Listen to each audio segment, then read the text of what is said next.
తాకట్టులో ఉన్న బంగారానికి తక్షణ విముక్తి. ఈ రోజు మార్కెట్ రేట్ క్యాష్ మీ చేతిలో. శివ గోల్డ్ కంపెనీ, మీ నమ్మకానికి మా హామీ. నమస్తే, వెల్కమ్ టు ఐడ్రీమ్. నేను రేచల్. ఈ మధ్య జాతీయ గణాంకాలు చూస్తే మన భారతీయులు ఎక్కువగా అప్పు చేస్తున్నట్లుగా తేలింది. మరి ఎందుకు ఇంత అప్పు చేస్తున్నారు?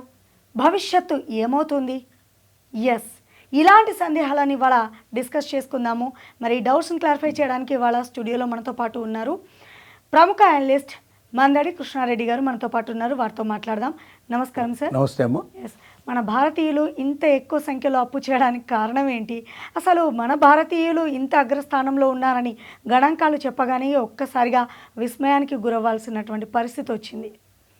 ఎటు వెళ్తుంది భవిష్యత్? అసలు మొన్న జాతీయ గణాంకాలు విడుదలయ్యేదాకా ఎవరు అనుకోలేదు ఇంత పెద్ద మొత్తంలో అప్పులు జరుగుతున్నాయని. అప్పులు చేయడం తప్పేం కాదు. అప్పులు దేనికోసం అంటే ఏదైనా ఆస్తిని కూడబెట్టడానికి కానీ, ఏదైనా దాని నుంచి తిరిగి కొంత ఫలితం వచ్చేటువంటి దాంట్లో మనం పెట్టుబడులు పెట్టడం కోసం అప్పులు చేస్తే అది ఖచ్చితంగా మనకు స్థిరాస్తిలాగనో లేక ఫలితం వచ్చేటువంటి దాంట్లో మనం పెట్టుబడి పెట్టినట్టుగా అవుతుంది. కానీ పెట్టుబడుల రూపంలో చేస్తున్నటువంటి అప్పుల కన్నా పర్సనల్ అప్పులు అంటే జాలీగా తిరగడానికో, సొంత ఖర్చుల కోసమో, విలాసాలకు, వినోదాలకి, సంతోషాలకు ఖర్చు పెట్టేటువంటి కోసం అప్పు చేస్తున్నానని చెబితే విస్మయం చెందాల్సిన పరిస్థితి ఏర్పడుతుంది. మొత్తం అప్పు మన జీడిపి లోపల 40.8%, దాదాపుగా అంటే 50% దగ్గరగా మనం జీడిపి అంటే మనకు వచ్చే మొత్తం టోటల్ సంపద, దేశ సంపద లోపల సుమారుగా 40.8% అప్పులే వ్యక్తిగతంగా చేసినటువంటి అప్పులు ఉన్నాయని చెప్తే విస్మయం చెందాల్సిన పరిస్థితి ఏర్పడుతుంది. రెండవది, 176 లక్షల కోట్ల రూపాయలు భారతీయులు అప్పులు చేసినట్టుగా తెలుస్తోంది. ఈ 176 లక్షల కోట్లు 176 లక్షల కోట్ల అప్పు చేస్తున్నప్పుడు దీంట్లో 56% పర్సనల్ కోసమే, అంటే తమ సొంత ఖర్చుల కోసం, విలాసాలకి, విందులకి, సంతోషాలకి తన కోసం తను పెట్టుకున్నటువంటి ఖర్చులే 56% ఉన్నాయి. అంటే మిగిలినటువంటిది మాత్రమే ఏదైనా ఒక బంగారం కొనడానికో, ఒక ఆస్తి కొనడానికో, ఒక ఎసెట్ ఏదైనా తయారు చేసుకోవడానికో చేసినటువంటి అప్పు తప్ప మిగిలినది మొత్తం కూడా తన సొంతం కోసం చేసినటువంటి అప్పులే. సొంతం కోసం అంటే అది తిరిగి దాని నుంచి ₹1 కూడా రాదు తిరిగి. ఇంత పెద్ద మొత్తంలో చేయడానికి కారణం ఏమిటి? ఎటు వెళ్తుంది అంటే, గతం లోపల ఎక్కువగా మనం కూడబెట్టడం మీద ఎక్కువ ఆలోచించేసేవాళ్ళం. ఎంత పొదుపు చేస్తే అంత మంచిదనేటువంటి ఉద్దేశంలో మనం ఉండేవాళ్ళం. కానీ రేపటి గురించి ఆలోచించడం మానేసి ఈ రోజు గురించి మాత్రమే ఆలోచించేటువంటి పరిస్థితికి ఎక్కువగా భారతీయులు వచ్చారా అని ఒక ప్రశ్న వేసుకోవాల్సిన పరిస్థితి ఏర్పడుతుంది. దీనికి కారణం ఏంటంటే వెస్ట్రన్ కల్చర్. వెస్ట్రన్ సిస్టంలో ఏముంటుందంటే, వారంలో 5 రోజులు గాడిదలాగా పనిచేయి, 2 రోజులు గుర్రంలాగా ఎంజాయ్ చేయమంటారు. అంటే వీకెండ్లు, సాటర్డే సండే వాళ్ళకి హాలిడే వస్తాయి. హాలిడేస్ రోజున మొత్తం టోటల్గా అందరూ సముద్ర ఒడ్డున లేక ఏదైనా రిసార్ట్స్లకు వెళ్ళిపోయి హాయిగా సంతోషంగా గడుపుతారు ఆ 2 days. అంటే ఆ 5 రోజులు సంపాదించిన సంపాదన అంతా అక్కడ ఖర్చు పెట్టేస్తారు. తర్వాత పిల్లలకి ఆస్తులు ఇచ్చేటువంటి పద్ధతులు అక్కడ లేవు, సిస్టమ్స్ లేవు. 14 ఏళ్ళు 15 ఏళ్ళు కాగానే పిల్లలు బయటికి వెళ్ళిపోతారు. 14 yearsకి వెళ్ళిపోయేటువంటి సిస్టమ్, కొన్ని చోట్ల 15, 16 yearsకి వెళ్ళిపోయే సిస్టమ్ ఉంది. వాళ్ళు వెళ్ళిపోయి వాళ్ళంతా వాళ్ళ ఆస్తులు కూడా పెట్టుకుంటారు, వాళ్ళ జీవితం వాళ్ళే గడుపుతారు. అసలు తల్లిదండ్రులతో ఏ రకమైన సంబంధం ఉండదు. ఏదో మదర్స్ డే రోజున మదర్ని పలకరిస్తారు, ఫాదర్స్ డే రోజున ఫాదర్ని పలకరిస్తారు. మిగతా రోజుల్లో ఒకరికొకరి సంబంధాలు ఉండవు. తల్లి కూతుళ్ళు ఇద్దరు హోటల్కి వెళ్తే ఎవరి బిల్లులు వాళ్ళు పే చేస్తారు. తండ్రి కొడుకులు ఎవరు హోటల్కి వెళ్తే ఎవరి బిల్లులు వాళ్ళు పే చేస్తారు. అలాంటి మెటీరియలిస్టిక్ లైఫ్ వాళ్ళు గడుపుతున్నారు.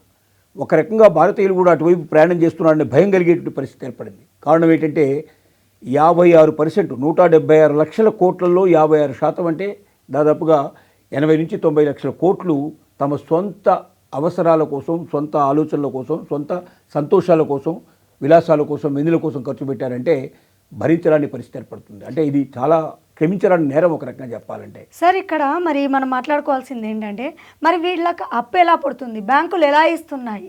ఏం చూసి బ్యాంకులు అప్పు ఇస్తున్నాయి? ఇప్పుడు ఒక మధ్య తరగతి మనిషి ఏదైనా బ్యాంక్కి వెళ్ళి అప్పు తీసుకోవాలి అంటే 1,00,000 డాక్యుమెంట్స్ అడుగుతారు. మరి వీళ్ళ విషయంలో ఎందుకు అలా జరగట్లేదు? ఇప్పుడు బ్యాంకులు ఒక్క లోనే కాకుండా డిజిటల్ లోన్స్ ఇప్పుడు బాగా విపరీతంగా పెరిగిపోయినాయి. యాప్స్ వచ్చాయి. యాప్స్ లోపల మీకు అడుగుతాడు, మీ డీటెయిల్స్ అడుగుతాడు. 5,000, 10,000, 25,000 అట్లాగా చిన్న లోన్స్ ఇస్తారు వాళ్ళు. ఆ లోన్ మీరు కట్టకపోతే మీ మొత్తం సంబంధించినటువంటి టోటల్ సోషల్ మీడియా అంతా వాళ్ళ చేతిలోకి వెళ్ళిపోతుంది. అవసరమైతే యువతల వ్యక్తిని ఎంత వ్యంగ్యంగా, ఎంత అసహ్యంగా వాళ్ళ బంధువులకు, వాళ్ళ స్నేహితుల ముందర, అందరి ముందర పూర్తిగా పరువు తీసేటువంటి ప్రయత్నాలు కూడా చేస్తారు. ఇలా చాలామంది యాప్ల లోన్ తీసుకొని ఆత్మహత్యలు చేసుకున్న వాళ్ళు కూడా ఉన్నారు. ఎస్. సో ఇలాగా ఎక్కడ అప్పు పుడితే అక్కడ చేసే ప్రయత్నం చేస్తున్నారు. ఒక బ్యాంకులనే కాకుండా నాన్ బ్యాంకింగ్ ఫైనాన్స్ కంపెనీలు ఉన్నాయి, ప్రైవేట్ కంపెనీస్ ఉన్నాయి, తర్వాత రకరకాలుగా ఈ ఆశలు పెట్టేటువంటి వాళ్ళు కొన్ని రకాల వాళ్ళు ఉన్నారు, కొన్ని డిజిటల్ యాప్స్ ఉన్నాయి. ఏ రూపంలో దొరికితే ఆ రూపంలో ఎక్కడ దొరుకుతుంది. దీంతో పాటుగా గోల్డ్ పెట్టి లోన్ తీసుకునే పద్ధతులు, ఆస్తులు పెట్టి లోన్ తీసుకునే పద్ధతులు, ఇలా రకరకాల పద్ధతులు వచ్చాయి. ఎక్కువగా బ్యాంకులు వీటిని ప్రోత్సహిస్తున్నాయి. ఎందుకు ప్రోత్సహిస్తున్నాయంటే ఇప్పుడు బ్యాంకు లోన్ ఉందనుకోండి, విపరీతంగా బ్యాంకు లోన్ కోసం ఎక్కువగా ఆశపడే వాళ్ళు ఉన్నారు. మరి ఎప్పుడైతే గోల్డ్ లోన్ తీసుకున్నారో బ్యాంకు లోపల గోల్డ్ పెట్టి తీసుకుంటారు కాబట్టి బ్యాంక్కి ఏ రకమైన ఇబ్బంది లేదు. ఒకవేళ వీళ్ళు ఇన్ టైంలో డబ్బులు కట్టకపోతే ఆటోమేటిక్గా వేలం వేసేస్తారు, దాని వాళ్ళ డబ్బులు వాళ్ళు తీసేసుకుంటారు. అలాగా ఆస్తులు ఏదైనా పెట్టి తీసుకుంటే వాళ్ళకి ఇబ్బంది లేదు. ఏమీ లేకుండా డబ్బులు ఇవ్వడమే కష్టంతో కూడుకున్న పని. దానికి ఎలా ఇస్తున్నారు మరి బ్యాంకర్స్? డిజిటల్ యాప్స్ ఇస్తున్నారు. వాళ్ళు ఎవరు ఇవ్వడం లేదు, డిజిటల్ యాప్స్ ఇస్తున్నాయి. అట్లాంటివి డిజిటల్ యాప్స్ విపరీతంగా వేలలో పుట్టుకొచ్చాయి. ఒక్కొక్కరి దగ్గర 5,000 చొప్పున తీసుకున్నా కూడా ఎంతమంది దగ్గర తీసుకోవడానికి అంతమందికి అవకాశాలు కల్పిస్తున్నాయి. వాళ్ళు వసూలు చేసుకోగలిగారు, వసూలు చేస్తున్నారు. లేదా కిడ్నీలు కూడా అమ్మేసి చివరికి డబ్బు సంపాదించే పరిస్థితిలో కూడా తీసుకొస్తున్నారు. అంటే వాళ్ళే వీళ్ళని ఎత్తుకుపోయి కిడ్నీ తీసేసుకొని వీళ్ళని పంపించేటువంటి కూడా కొంతమంది ఈ యాప్స్ వాళ్ళు తయారైపోయినారు. అంటే ఇంత భయంకరంగా ఉంది అప్పు చేసిన తర్వాత పరిస్థితిని తెలిసి కూడా చాలామంది అప్పుల మునిగడానికి ప్రయత్నం చేస్తున్నారు. అప్పు ఎప్పటికైనా ముప్పే.